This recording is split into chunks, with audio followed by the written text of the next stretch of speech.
আজকের জীবনের আশা পুরা হবে। রাখাল বসে আছে, ইতিমধ্যে এক সাহাবী মসজিদ ঢুকে দেখে জায়গা নাই।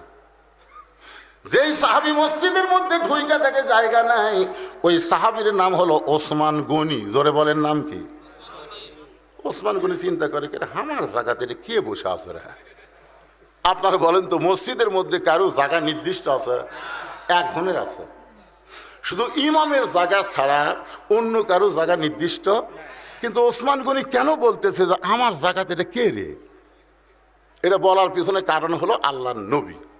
আল্লাহর নবী বলেছেন, আমি যখন ইমামতি করব, আমি বরাবর যিনি পিছনে দাঁড়াবে তার নাম হলো আবু বকর। আবু বকর যখন ইমামতি করবে, আবু বকর বরাবর পিছনে দাঁড়াবে উমর। উমর যখন ইমামতি করবে, উমর বরাবর পিছনে দাঁড়াবে ওসমান। ওসমান যখন ইমামতি করবে, ওসমান বরাবর পিছনে দাঁড়াবে আলী।